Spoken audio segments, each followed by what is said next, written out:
السلام عليكم ورحمة الله تعالى وبركاته. مرحبا بكم مرة أخرى في قناتنا المتخصصة في الدراسة الكونتابيليتي. مرحبا بالأعضاء الجدد، وبالنسبة للناس اللي مازال ما اشتركوش معنا في القناة، مرحبا بالجميع.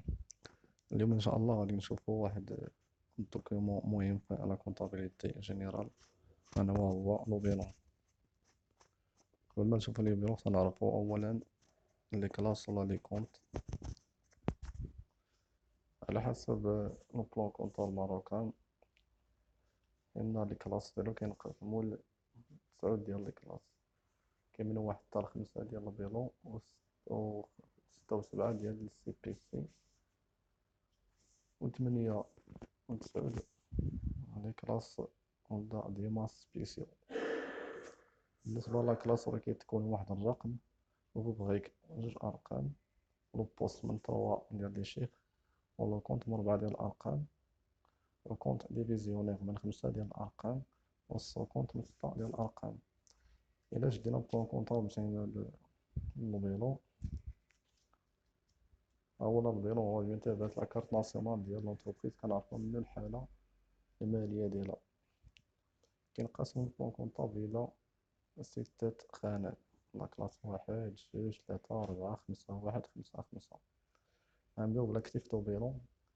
الاكتيف اموبيليزي اللي فيه immobilisation non valeur, immobilisation incorporelle, immobilisation corporelle, immobilisation financière, l'écart de conversion actif. بالنسبة للطلبة ديال الإسئان ولا الناس مبتدئين في لاكونطابيليتي، أنا علاش غادي نركزو بزاف على immobilisation non valeur، خاصة لي فخي بريليمينير اللي كيتواجدو بهم لي فخي ديال الكونستيتيسيون، اللي هما المصاريف ديال التأسيس ديال لونتربريز باش كتنشأ، بالإضافة إلى الإيموبيليزاسيون انكوربوريل، اللي هما شي حوايج اللي إيموبيليزاسيون يعني إيموبيلي يعني ما كيتحركوش، كيبقاو ثابتين في لونتربريز. انكوربوريل يعني غير ملموسة، بحال البروفي هي براءة الاختراع، لا مارك، فون كوميرسيال هو الاسم التجاري.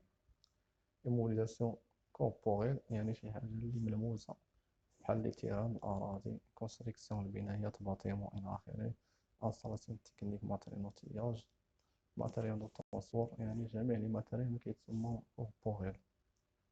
إيموبيليزاسيون فينونسيير اللي نعقلو على تيتخ دو بارتيسيباسيون، هما لي زاكسيون اللي كيتباعو في البورصة. مكانش بغا نتعمقو في هاد التفاصيل ديالها، لأن هذا جاي في لي سوميستر الجاية ولي موديل الآخرين. كان لاكتيف سيركيلون لا كلاس 3، كيتواجد فيه المارشانديز وماتير بروميير كريونس كليون. هذا واش غنعقلو بزاف بالنسبة للناس ديال الإسعاف، التفاصيل الآخرين ماشي مهمين. يلا لي مارشانديز، ماتير بروميير و كريونس كريون، بالإضافة إلى تيتر دو بارتيسيباسيون.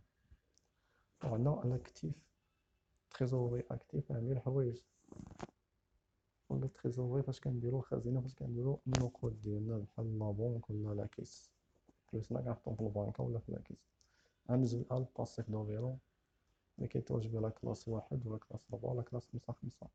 لا كلاس 1 هو الفينونسمون بيرمانون، كيكون فيها الكابيتال سوسيال ديال لونتربريز، زعما رأس المال فاش بغيت تكون لونتربريز لا بد من رأس المال. ولومبخانت هو الكريدي اللي كنجيبو من شي مؤسسة كتعطي القروض. وكاينه ريزلتا اللي كتكون في فان ديال الفينال ديال البيلون فينال، لأن البيلون كينقسم إلى 2 أنواع، كاين البيلون إنيسيال والبيلون فينال. والبيلون إنيسيال ما كتكونش فيه الريزلتا، يعني كدير لونتربريز في الأول ديال التأسيس ديالها. والبيلون فينال هو اللي كديرو في الفان ديال ليكزيرسيس، كتكون فيه الريزلتا. كان الكلاس 4 اللي هو باسيف سيركيلون، كيكون فيه فورنيسور ولي ديت أكوغ تيرم، يعني الكريديات اللي كيتسدو على المدى القصير، والفورنيسور هو الممول ديالنا كيعطينا السلعة كيتصلنا أكريدي. وكاين عاوتاني تريزوري باسيف، يعني تريزوري باسيف ماشي بحال تريزوري أكتيف، لأن تريزوري باسيف فيها البنكة يعني كتسالنا السولد كريديتور، أما تريزوري أكتيف فيها السولد ديبيتور. كانت هذه واحد اللمحة قصيرة على البيلون. رغبة عند بعض الطلبة مازال ما توضحت لهم الفكرة ديالهم، ومن هنا وقدام إن شاء الله غادي نديرو فيهم التمارين وبعض التوضيحات أكثر فأكثر. ومرحبا بالجميع معنا في القناة، اللي بغى الدروس السابقة يشوف فيديوهات مفيدة راه فيها كلشي. شكرا وإلى فيديو قريب إن شاء الله، ومرحبا بكم مرة أخرى.